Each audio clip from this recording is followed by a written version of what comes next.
Bonjour à toutes et à tous et bienvenue sur Mosaïque Cristal.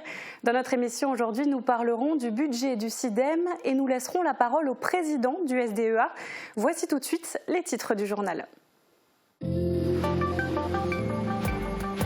Le syndicat mixte de transport et de traitement des déchets ménagers de Moselle-Est s'est réuni en séance plénière ce lundi soir pour voter le budget de l'année 2021. Les finances commencent à s'améliorer, la dette baisse, mais il reste encore beaucoup à faire pour voir le bout du tunnel. Une réunion d'information et d'échange organisée par le SDEA s'est tenue ce lundi soir à Haute-Villers. Les membres de la commission locale du Pays de Bitche et les conseillers communautaires de la CCPB y étaient invités. Le budget de l'année n'ayant pas encore été voté, l'objectif était d'apporter de la transparence dans ce dossier. Les étudiants de l'IUT de Moselle-Est de Sarreguemines ont remporté pour la 3e fois le National Gacko Game. Les 6 étudiants ont travaillé d'arrache-pied pendant 5 jours sur un cahier des charges à réaliser pour une entreprise qui a choisi l'équipe gagnante. Ils étaient opposés à 700 autres étudiants de différents établissements de France. Le Goemio, guide gastronomique reconnu, vient de publier son guide régional « Les escapades gourmandes Alsace-Lorraine ». 3 établissements du secteur y sont distingués, l'épicerie Italia del Gusto de Sarreguemines et les restaurants La Petite Auberge de Sarreguemines ainsi que le chalet à Zétin. Une bonne nouvelle en cette période difficile de crise sanitaire. On démarre cette émission au lycée professionnel Simon-Lazare de Sarreguemines. Les élèves en hôtellerie sont mobilisés depuis plusieurs jours avec la mise en place d'une sandwicherie éphémère. Marie-Morgane s'est rendue sur place. Bonjour, alors dis-nous, qu'est-ce qu'on peut y trouver ? Bonjour Morane, alors tu l'as dit, c'est un point de restauration éphémère qui sera encore ouvert demain. Avec les établissements qui sont toujours fermés au public, ça permet à ces élèves de seconde de s'exercer et voilà, de préparer un petit peu des petits repas. Leur professeur leur propose plusieurs activités différentes liées à la gastronomie. Ce matin, avec ce Travel Food, ils découvrent un petit peu la restauration rapide. Ils sont une vingtaine à être mobilisés, une partie en cuisine pour la préparation des aliments et une autre partie au service. Et voilà, ils sont tous très motivés. Et concrètement, qui peut profiter de cette sandwicherie ? Alors c'est réservé au personnel de l'établissement et aux élèves. Alors je tiens à préciser que tout est préparé sur place, du pain au dessert et même les boissons. Et d'ailleurs, je vais passer maintenant à la dégustation. Il y a mon petit plateau qui arrive. Merci beaucoup, Ambella. Voilà, maintenant je vais goûter tout ça. Merci Marie-Morgane et bon appétit. Et merci à Thomas qui t'accompagne au cadrage. Et cette matinée était l'occasion de recueillir le ressenti des élèves en hôtellerie. Ce secteur est très impacté par la crise sanitaire. Alors comment se sentent les futurs serveurs ou restaurateurs ? Réponse au micro de Marie-Morgane Lorenz. Alors dis-moi un petit peu comment tu te sens actuellement avec ta formation qui est très impactée par la crise avec les restaurants, etc. qui sont fermés. Actuellement, les professeurs essaient de faire le maximum possible pour nous proposer des activités en cours, comme par exemple ce restaurant éphémère, vu qu'on n'a pas eu de stage déjà, on aurait dû faire déjà 3 semaines. Et en cours, ils essaient de faire le maximum possible pour nous apprendre le plus de choses, même si on n'a pas forcément de clients au restaurant. C'est plutôt bien, même si c'est assez dur de ne pas avoir de stage et les autres partir. Du coup, je suis assez bloqué en fait, mais c'est pas grave, on s'y fait avec. Alors c'est sûr qu'on a quand même été vachement impacté, on n'a même pas pu faire le premier stage, on ne sait même pas si on va faire le deuxième. Donc oui, c'est même pour les serveurs, on ne peut pas servir les clients qui viennent, on a beaucoup moins. Donc oui, on est impacté quand même. Ouais, c'est un peu plus dur avec le Covid, parce qu'il y a beaucoup moins de choses à faire, parce qu'il n'y a pas de clients pour servir en haut. Du coup, on a moins de trucs à faire et du coup, on apprend moins. On peut moins tester le métier pour s'évaluer dedans, mais en vrai, ça va, parce que j'ai déjà fait des stages, beaucoup de stages. Et ce serait mieux sans la crise, du coup. Et tu es en seconde, tu viens de commencer ta formation en hôtellerie, restauration. Est-ce que la situation actuelle, ça a un impact sur ton avenir, ta vision du futur ? Oui, c'est vrai que vu qu'on fait moins de choses, c'est beaucoup plus flou, on ne sait pas exactement comment ça va se passer, on n'a même pas fait vraiment de stage. Donc oui, ça a quand même aussi un impact. Et tu es toujours motivée pour travailler dans cette voie ? Oui. En soi, j'ai toujours voulu faire de la cuisine et j'ai toujours aimé ça depuis tout petit en final. Mais pas travailler en restaurant et dehors, c'est vrai que c'est un peu contraignant, mais je m'y fais, c'est pas grave au final. Ça m'a pas changé, j'aime toujours autant la cuisine. Ça fait depuis tout petit que je veux justement faire de la cuisine.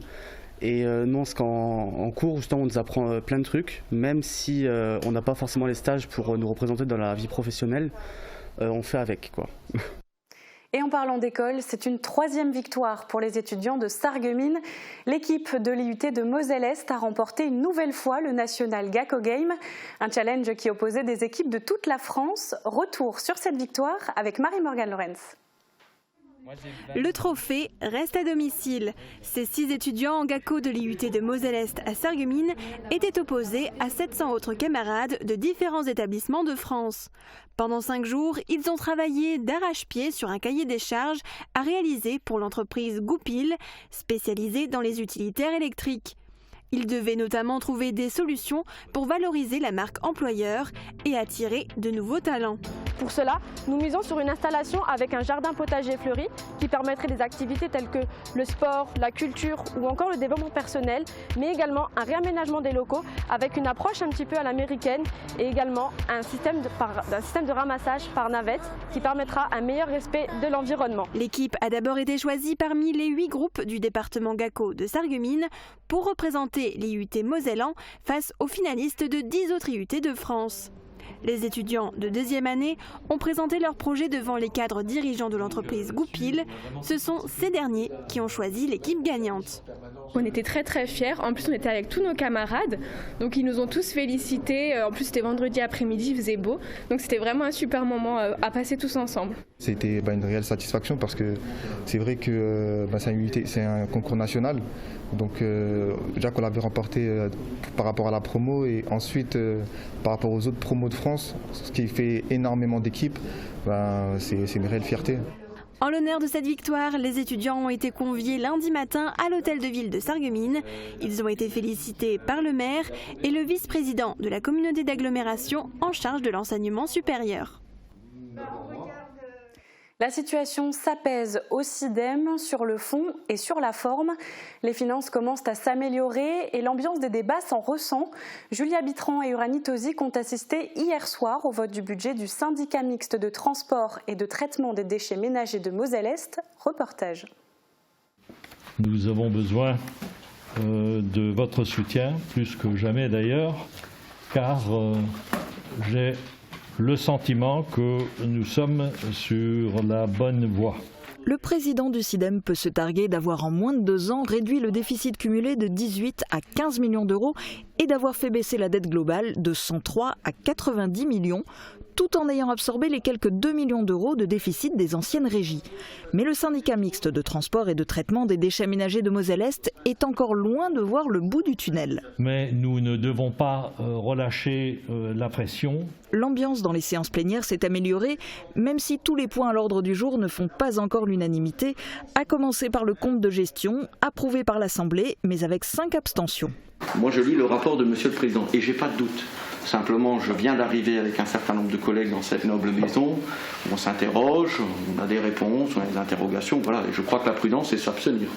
Voilà. Mais j'aurais pu travailler davantage et peut-être que j'aurais dû m'opposer. Vous êtes parti avec quelque chose de dramatique et aujourd'hui, on se rend compte qu'aujourd'hui, vous avez quand même un résultat positif de 3 millions d'euros qui permet déjà de réduire en fin de compte le déficit.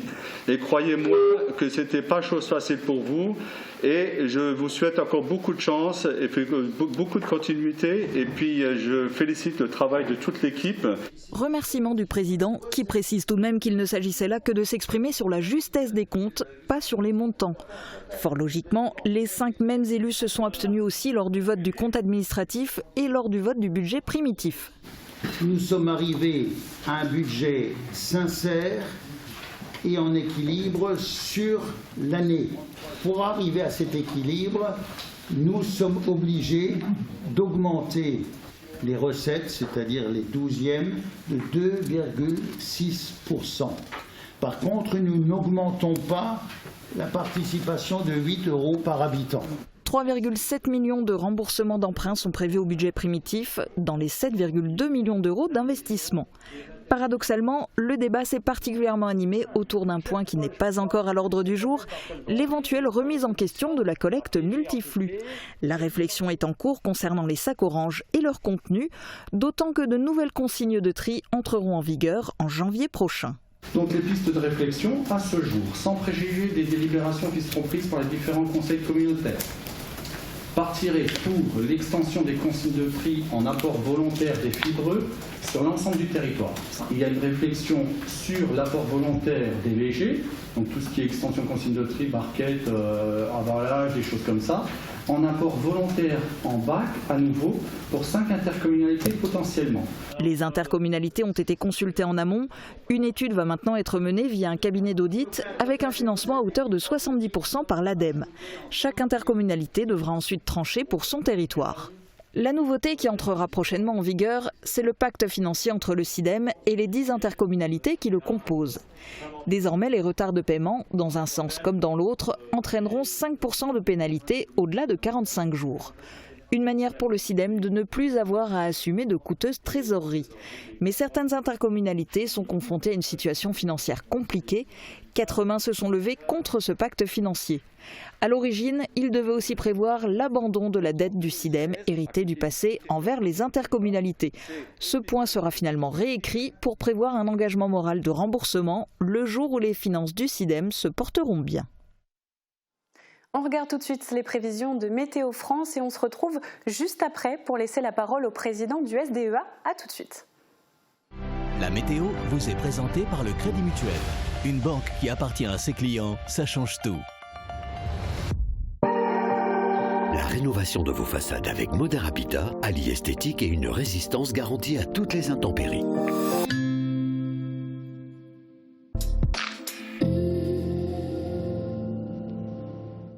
Bonjour tout le monde, aujourd'hui je me trouve à Sarralbe, la cathédrale est juste en face de moi et je continue ma distribution des cadeaux. Me voilà, et comme hier, un nouveau paquet de chocolat va être caché et ce sera à vous de le retrouver. Hier, la gagnante s'est tellement dépêchée d'aller le chercher qu'elle n'a même pas pris le temps de s'habiller et elle est sortie de chez elle en pyjama. J'ai hâte de découvrir la photo du gagnant du jour. D'ailleurs, n'oubliez pas de nous l'envoyer sur Facebook, Instagram ou par mail. Moi, je pars cacher mon paquet. Je vous retrouve après la météo.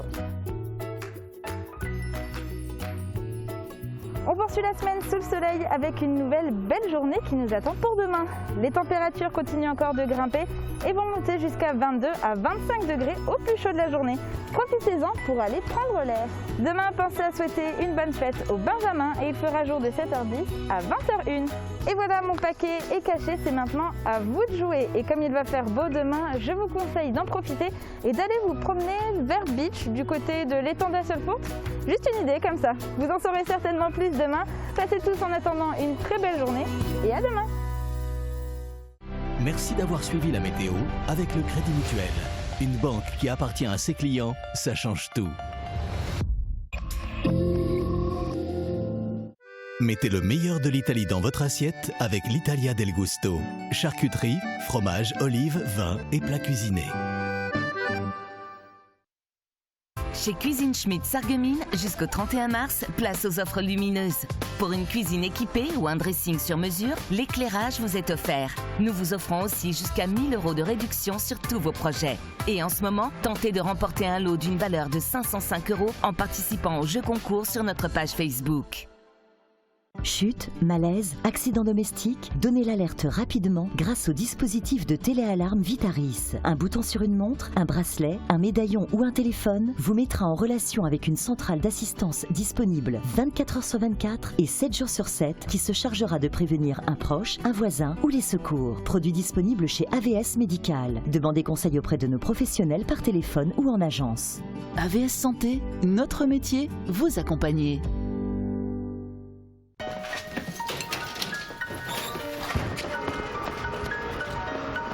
Enfiler un uniforme. Ou pas.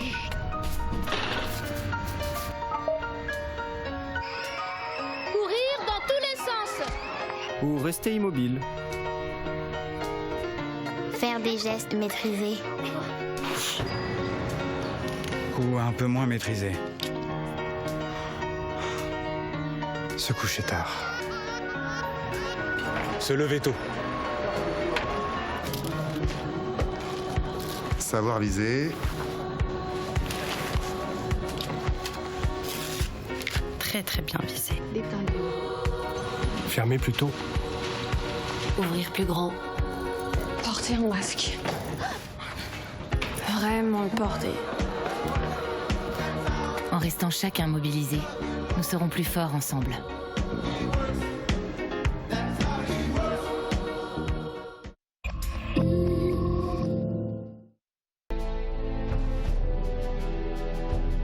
« 8 août 1870, le commandant Tessier s'enferme dans la citadelle de Bitche et il tiendra le siège pendant 230 jours.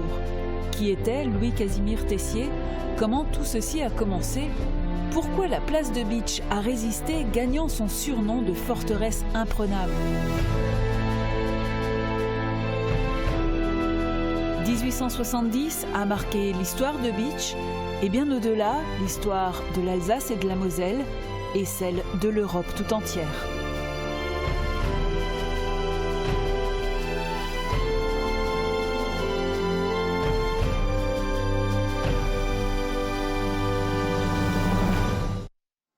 En 2015, la communauté de communes du Pays de Bitche a confié la gestion de l'assainissement au SDEA. Ce syndicat des eaux et de l'assainissement regroupe quelques 700 communes d'Alsace et de Moselle. Ces communes sont regroupées en commissions locales et celles-ci décident du financement du service et des orientations. Sur ces points, un profond désaccord a été exprimé par David Suc, président de la commission locale du Pays de Bitche. Les propos critiques envers le SDEA qu'il a tenus sur notre antenne ont provoqué de vives réactions. Le président, Frédéric Pfligersdorfer, a sollicité un droit de réponse. On le retrouve face au micro de Francis Hoffman. Monsieur le Président, bonjour. Bonjour Monsieur Hoffman. Alors, vous avez sollicité ce droit de réponse et Mosaïque Cristal vous l'a accordé comme le veut la loi. Alors je ne suis pas du tout là pour débattre avec vous, mais plutôt pour vous donner l'opportunité de répondre à un certain nombre de critiques que David Suc, qui est président de la commission locale, a formulées lors de notre émission diffusée jeudi dernier. Alors on va commencer. Alors David Suc vous a demandé une maquette financière qu'il n'aurait pas obtenue et qui l'aurait empêché de finaliser son budget. Alors, en réalité, cette maquette financière, il l'a bien eue. Il l'a même réalisée avec nos services et il en a même validé les éléments à travers un PowerPoint. La vraie problématique, c'est que cette maquette financière intervient le 11 mars, alors que ça fait 5 mois que nous lui demandons absolument de réunir sa commission. Il y a 220 commissions locales au SDEA. 219 d'entre elles avaient voté leur budget au début du mois de décembre. Et depuis le début du mois de décembre, nous disons au président de la commission locale du Pays de Bitche, réunissez votre commission pour pouvoir prendre les décisions budgétaires pour assurer la continuité du service public de l'assainissement dans le territoire. Alors, selon David Suc, Rimelin-Herchin, donc dans ces deux localités, vous ne mettez pas en œuvre la compétence assainissement qu'on vous a transférée. Alors, la compétence nous a effectivement été transférée, mais c'est exactement le bon exemple. Le SDEA, dont le Pays de Bitche est membre, met en œuvre les décisions que la commission locale veut bien prendre. Or, en l'occurrence, il n'y a pas de décisions qui sont prises, en tout cas pas dans le sens que souhaiterait M. Suc, mais c'est à lui de réunir une majorité sur ce qu'il s'agit de faire sur ces deux communes.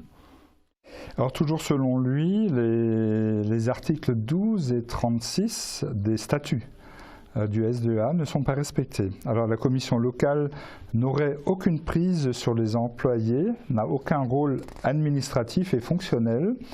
Il estime aussi que c'est une mise sous tutelle de la commission locale. Alors ces statuts, M. Hoffman, je vous les ai ramenés. Voilà, parce que j'ai bien vu la dernière interview qui a été passée. M. Suc disait qu'il faisait 700 pages. Je vous donne les 27 pages des statuts. Et en réalité, il a également parlé de l'article 28. Alors l'article 28, c'est l'article qui permet la désignation du directeur général ne voit absolument pas ce que cela a à voir avec ce qui nous concerne.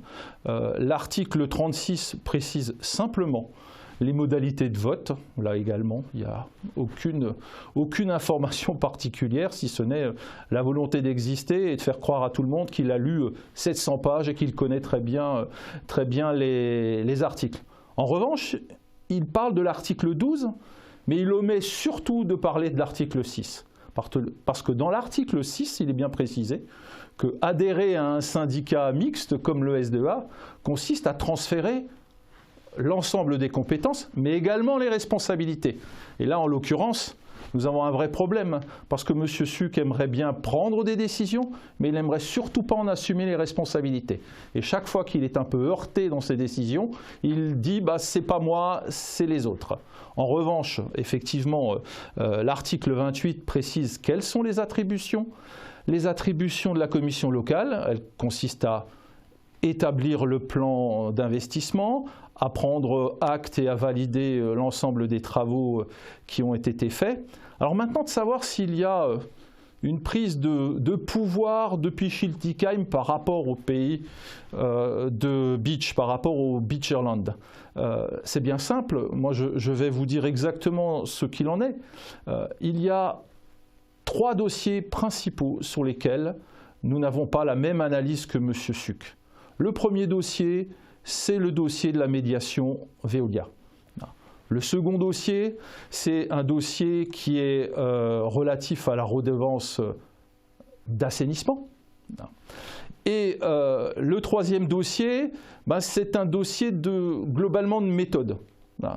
Sur le dossier Veolia, M. Suc souhaiterait que le pays de Beach verse 200 000 € à la société Veolia en qualité de dédommagement tel que la société Veolia lui demande.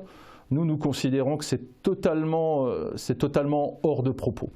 La deuxième question, c'est une question de droit. C'est la fameuse question de savoir s'il y a lieu d'imposer la redevance d'assainissement ou non à une partie du territoire, et sur lesquelles il y a 2 opérations. En réalité, il y a 2 décisions de justice, et nous nous contentons de dire qu'il faut respecter le droit et l'état du droit. Il y a une dernière dimension qui est une dimension extrêmement importante. C'est un peu le côté magicien de M. Suc, puisque d'un côté, il dit qu'il faut réaliser de très gros investissements, et de l'autre côté, il nous indique qu'il ne faut pas augmenter le prix de l'assainissement, qu'il faut même le baisser. Il a multiplié ses déclarations. Or, vous savez, le SDEA, il n'est pas capable de faire de la magie. Le SDEA s'inscrira toujours dans ce que dit le droit et l'état du droit.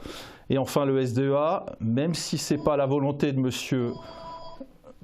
Suc, prendra les dispositions pour défendre l'intérêt général du territoire, même si ce n'est pas le souhait de M. Suc.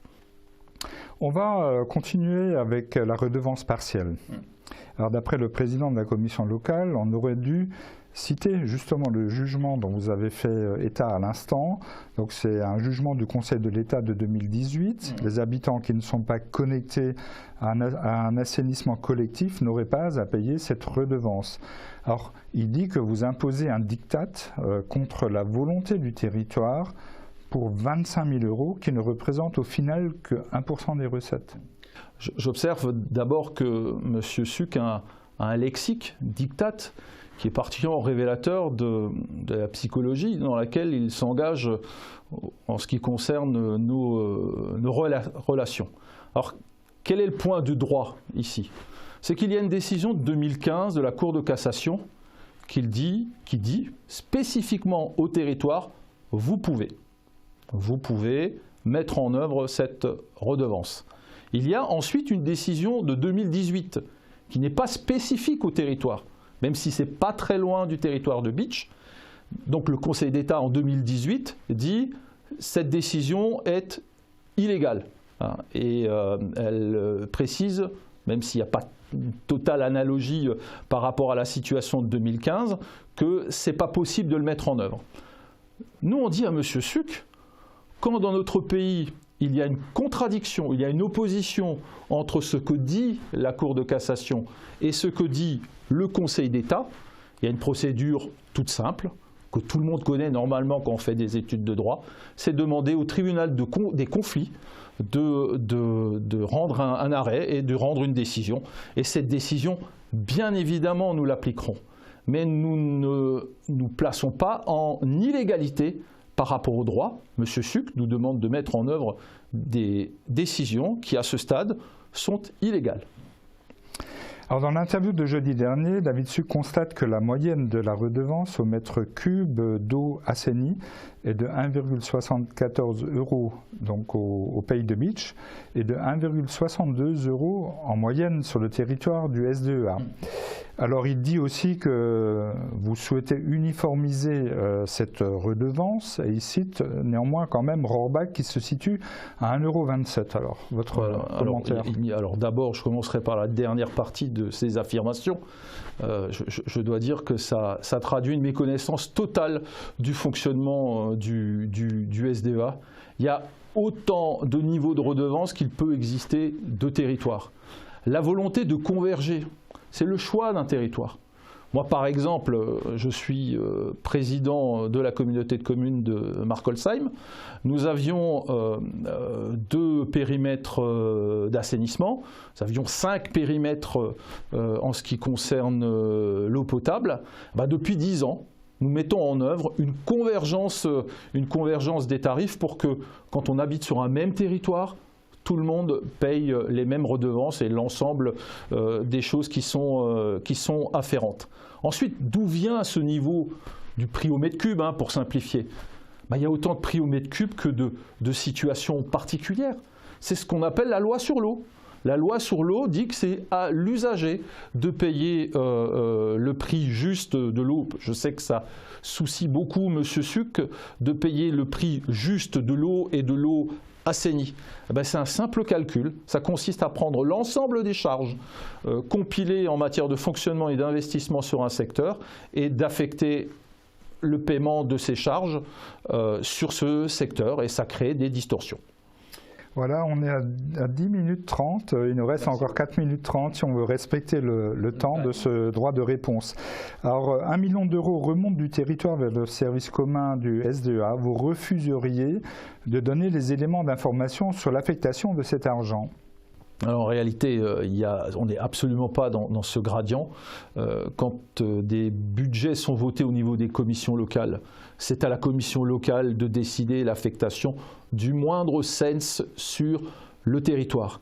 Il y a certes de l'argent qui peut remonter à l'outil commun, mais ça consiste simplement à facturer en interne, ce qui est d'ailleurs le symbole de la solidarité au niveau du SDEA, un certain nombre de prestations.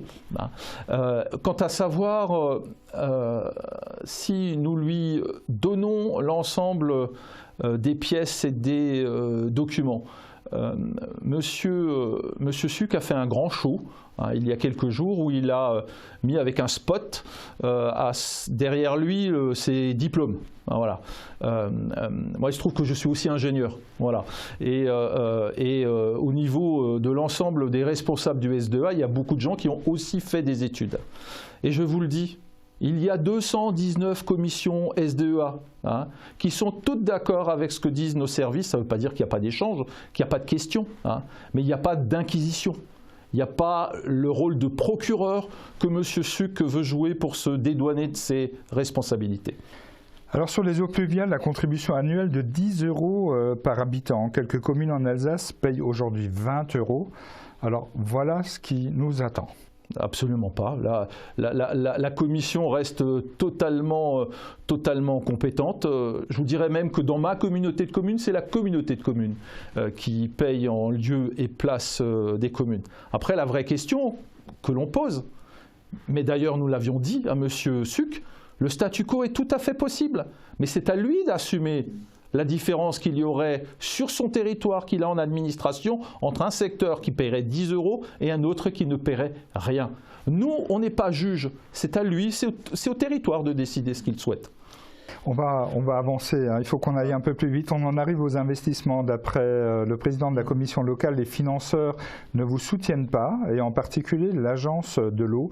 Alors c'est révélateur de la confiance qui est faite au SDEA, et c'est un frein aux investissements sur le pays de Beach. Alors, il y aurait beaucoup à dire. Je pourrais sortir mon téléphone et appeler Marc Hetzel, que j'ai régulièrement sur mon portable. Marc Hetzel, qui est le directeur de l'agence Rameuse.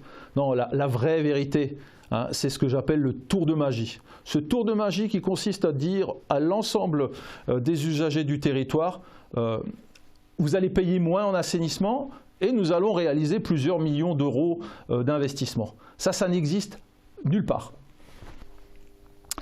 Alors, votre réunion de ce soir démontre de votre volonté de tout piloter depuis Strasbourg. Absolument pas. La réunion de ce soir, elle démontre que M.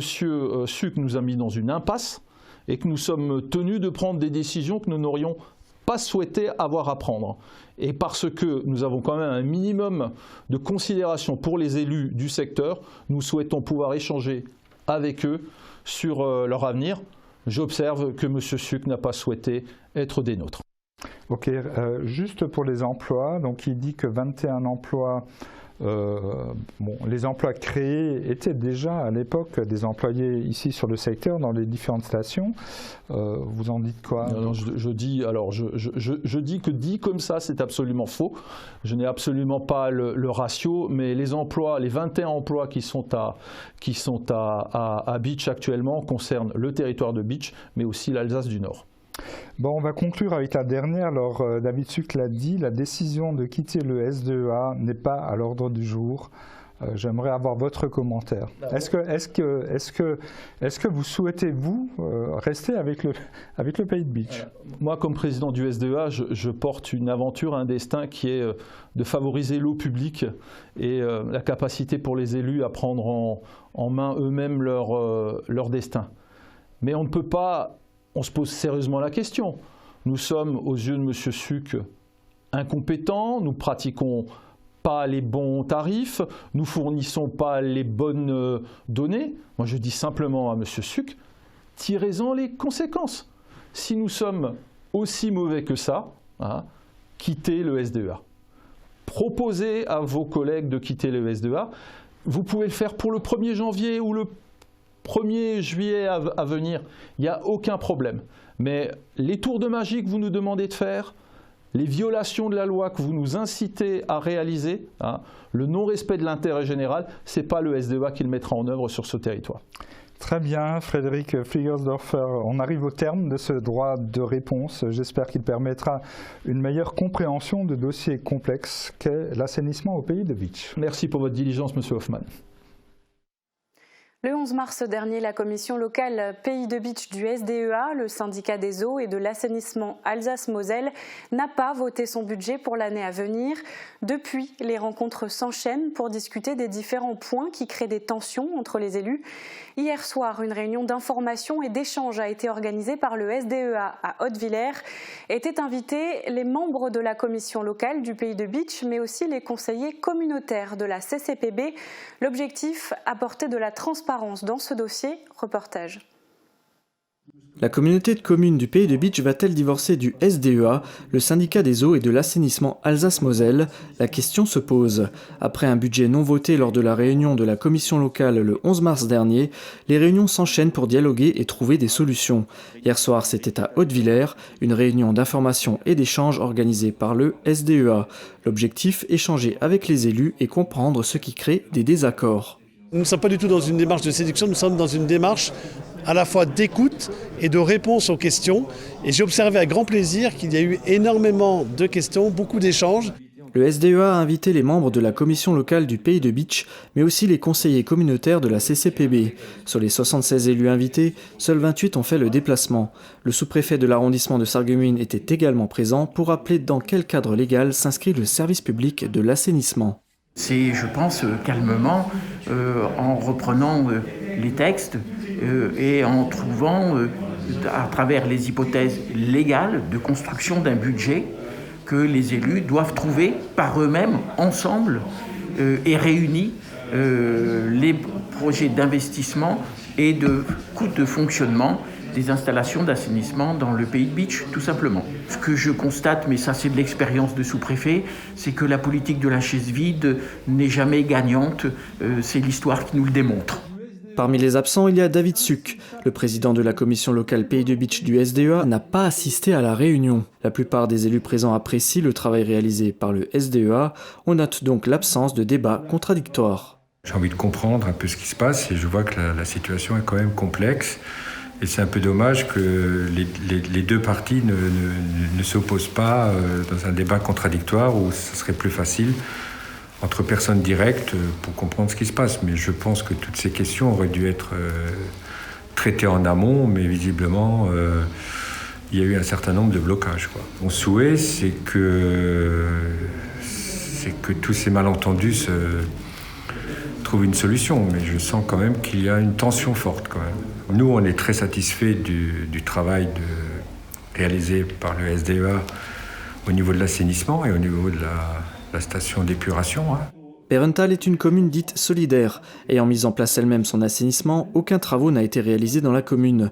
Depuis que la compétence assainissement a été transférée à la communauté de communes du Pays de Bitche, elle paie tout de même une contribution qui aide à réaliser des travaux dans les autres communes du territoire. Est-ce que vous avez un litige? Est-ce que vous avez des maires qui vous ont dit ou des élus vous ont dit « Ah, on n'est pas content de vous ». Parce que quand j'étais banquier, moi, quand le client était mécontent, il me le disait. Il soldait ses comptes. Hein? Nous, on veut solder ses comptes. Alors, si on veut solder nos comptes avec le SDEA, est-ce qu'on est mécontent? Est-ce que les élus sont mécontents du SDEA? Pour ma part, je n'ai entendu que des satisfactions. Ça ne veut pas dire pour autant que nous ne sommes pas dans une démarche d'amélioration continue, c'est ce que je disais tout à l'heure aussi à M. le maire. On essaie toujours de s'améliorer, d'ailleurs vous en tant qu'élu, vous avez aussi cette fonction, cette raison d'être, de nous challenger pour qu'on fasse mieux. Les points de désaccord sont notamment la redevance partielle qui touche les communes ne disposant pas d'assainissement collectif. Suite à une décision de justice, ces communes doivent s'acquitter de la redevance même si elles ne sont pas équipées. Par ailleurs, un contentieux demeure avec l'ancien prestataire Veolia, des factures impayées. Francis Vogt, qui était président de la collectivité lors du changement de prestataire, est revenu sur ce point. Aujourd'hui, on a ouvert ce dossier Veolia. Deux affaires. Je l'ai dit l'autre jour en réunion, deux affaires. Premier, le contrat d'affermage qui était sur l'ancienne communauté des communes. Et Veolia nous devait une prestation qui était la vidange de la lagune de Perental. Ça n'a pas été réalisé. Ça a été réalisé par le SDEA, 90 000 € qui les doit. Le SDEA, on nous les doit. C'est dans le contrat, ça n'a pas été fait. Et pourquoi aujourd'hui on discute sur des choses qui n'ont pas été réalisées? Si la CCPB quitte le SDEA, elle devra s'acquitter de sa dette qui s'élève à 7 millions d'euros, soit plus de 200 € par habitant. Le SDEA souhaite continuer à travailler au Pays de Bitche. Lors de la réunion, le président a exprimé son pessimisme quant à l'avenir de leur collaboration. Comme le budget n'a pas été voté par la commission locale du Pays de Bitche, c'est la commission permanente du SDEA qui va s'en charger. La réunion est prévue le 1er avril. Ce budget permettra uniquement d'assurer le fonctionnement du service sans aucun investissement. Une année blanche pour le Pays de Bitche. On souhaite qu'effectivement le territoire du Pays de Bitche ait envie de continuer de s'impliquer au sein du SDEA comme il l'a fait avec bonheur au cours des dernières années, avec des réunions qui ont été fructueuses, des avancées communes qui ont été notables, notamment en matière aussi bien de qualité de service, d'excellence du service que d'économie de fonctionnement, qu'en termes d'investissement pour la qualité de la protection des milieux naturels. Quitter ou non le SDEA, la communauté de communes du Pays de Bitche pourra trancher la question lors d'un conseil communautaire. Le prochain est prévu demain, mais le point n'est pour l'instant pas à l'ordre du jour. Si un divorce est envisagé, il pourrait déjà être effectif le 1er juillet prochain. Et c'est la fin de cette émission. Merci de nous avoir suivis. Je vous donne rendez-vous comme toujours sur notre site internet et sur notre page Facebook. Prenez soin de vous et à demain.